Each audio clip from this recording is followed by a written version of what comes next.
Fala pessoal,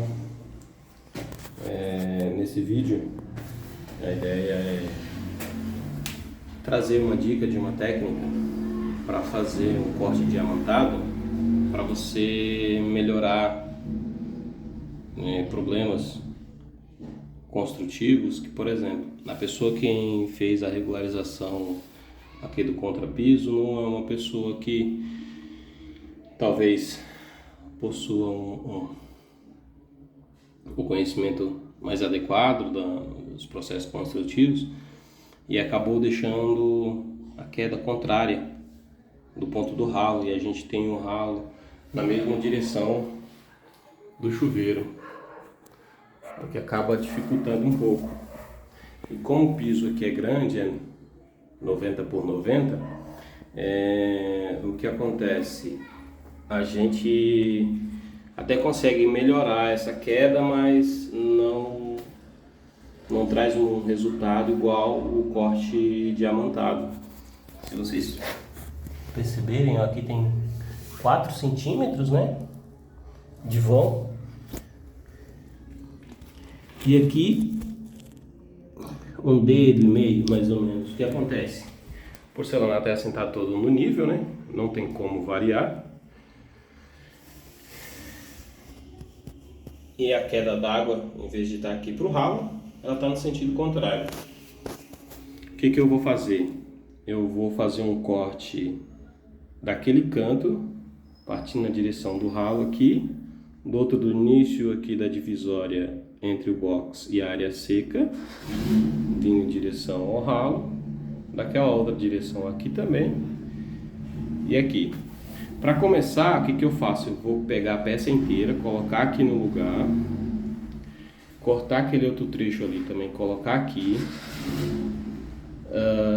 trazer essa medida de exatamente onde vai o ralo para a peça que será cortada aqui.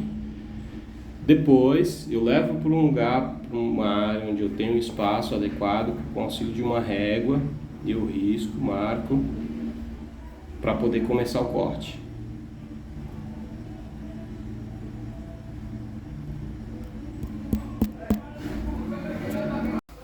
Voltando aqui com as peças já no lugar, por que eu gosto de fazer isso? Porque daí eu já tiro as minhas dúvidas com relação ao esquadro. Esse banheiro ele está 3 centímetros fora do esquadro, com referência àquela parede do fundo A. Essa daqui, nessa distância aqui, ela tem 3 centímetros fora do esquadro. Então daí, isso já acaba sendo um problema por si só. O que acontece? Eu coloco ela no lugar justamente para não verificar isso aqui. Mais ou menos a distância que ela vai ficar embaixo da parede. Correto? Que nem vocês podem ver lá, né?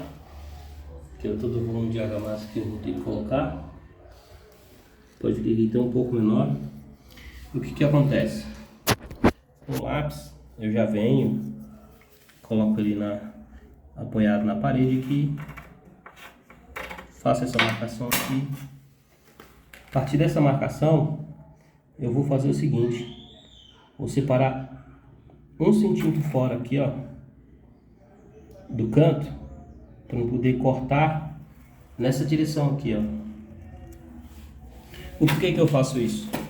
Se eu cortar na direção do canto aqui exatamente, vai fragilizar próximo do canto aqui, como ele é muito frágil, ele quebra para fora ou para o lado, e como ele já vai estar fora do canto, então ele consegue quebrar melhor. E assim eu faço em todos os pontos onde eu quero marcar, tá certo?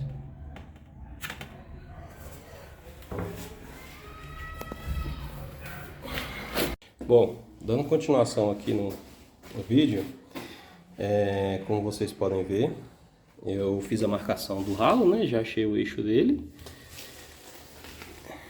O que acontece? Eu trouxe as peças para uma área onde eu posso marcar melhor, né? Usei a mesma junta que eu estou usando para assentar, para poder deixar na mesma distância, né? Fui até os pontos onde eu fiz as marcações nos cantos da parede. e tracei uma linha direta em cada ponto dos cantos do ralo, tá certo? Em direção às extremidades da peça. Qual que é o pulo do gato agora? Agora eu vou enumerar todas as peças, uma por uma, levar na máquina, riscar. Depois que eu riscar na máquina, eu vou transferir essa mesma medida para trás da peça, para mim poder fazer o corte aproximado, tirar metade e fazer um sulco atrás no tardós da peça, o equivalente a 5 milímetros no máximo, para poder fragilizar exatamente no ponto onde eu vou quebrar. Eu já fragilizei em cima o esmalte, passando na máquina, e aí vou fragilizar embaixo pelo tardós com a serra mármore. Fica super fácil para quebrar, não dá problema nenhum.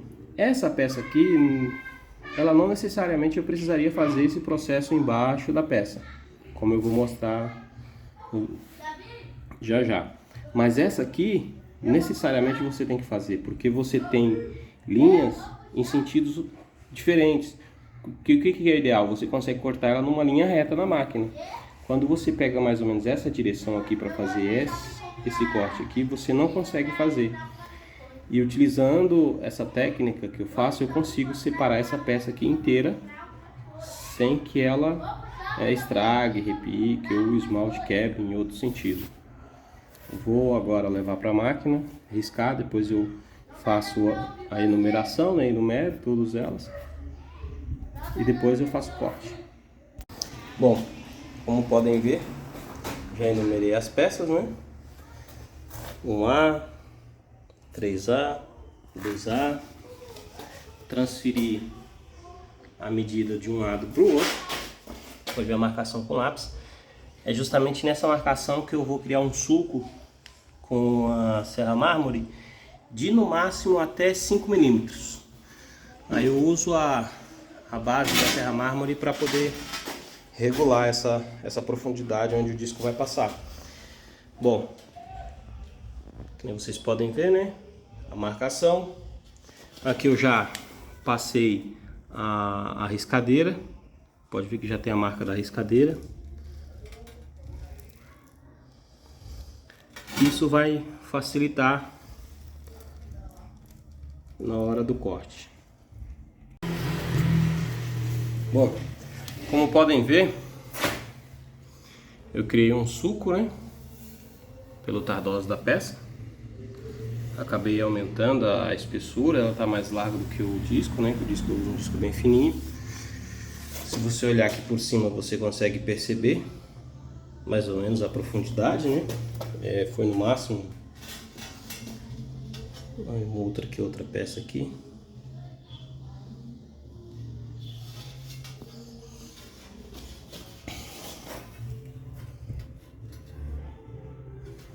No máximo até pela metade, né? Aí eu pego a mesma direção do risco. O que eu vou fazer agora? Vou levar para a máquina, para a riscadeira, e vou começar a quebrar. O que eu faço? Geralmente eu escolho a direção do risco que tem o menor ângulo, tá certo? Para mim essa daqui, ó, ela tem o maior ângulo. Então o que acontece? Eu vou inverter, vou começar a quebrar ela por esse lado, tá joia? Já volto com o vídeo mostrando depois de quebrado. Bom, aqui na hora de quebrar, o que geralmente eu faço? Vou descer o carrinho sobre ela, tá? E eu vou forçar ela até eu ouvir um estralinho e eu ver que começou a separar. Eu não posso forçar até ela quebrar tudo de vez. É só ela começar a separar.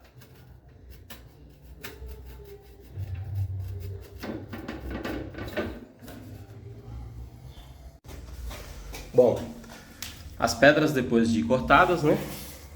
Deixa eu aumentar. O que acontece?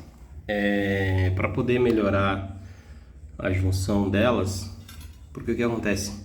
Sempre quando você aplica argamassa que você cola uma na outra, pode subir alguma coisa da argamassa entre a junta de ambas, né?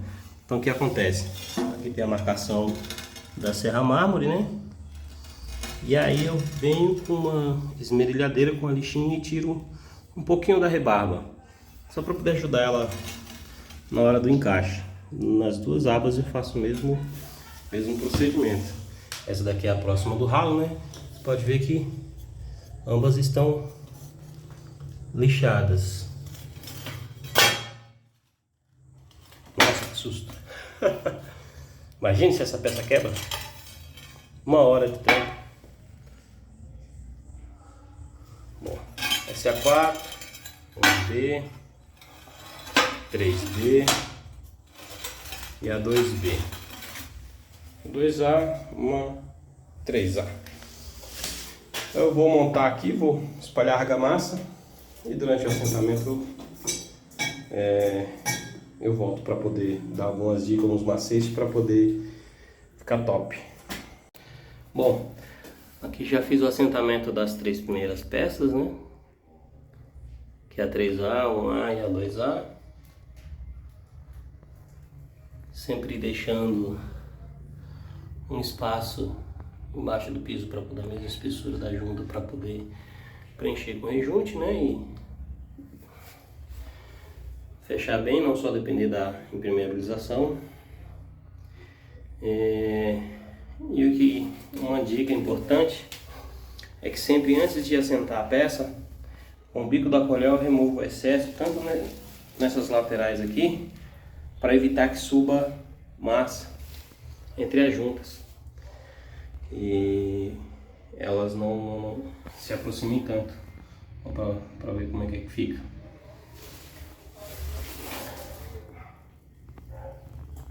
Bom, vou assentar as outras e depois mostro como ficou.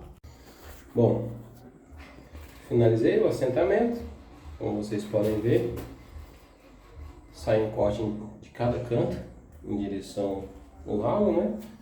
O ralo no seu eixo, certinho.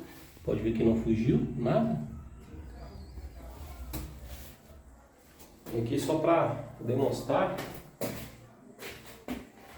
vou pegar uma régua aqui.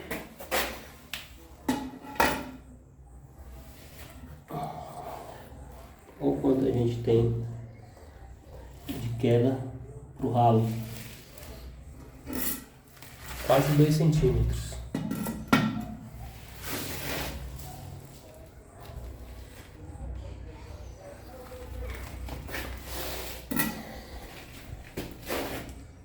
E é isso aí.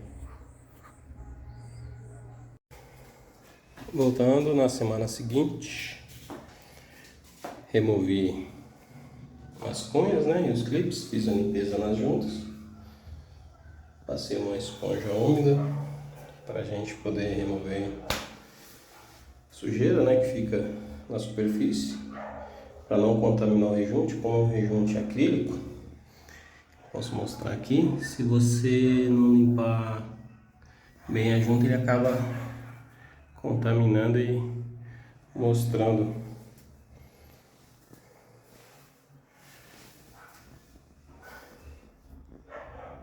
Bom, o próximo passo agora é fazer o rejunte, né, o rejuntamento.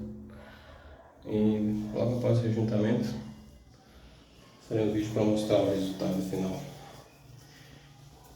Você vai perceber que os pontos do corte, onde foram feitos os cortes, você não vai nem perceber. O rejunte acaba penetrando, né, e escondendo essa fissura.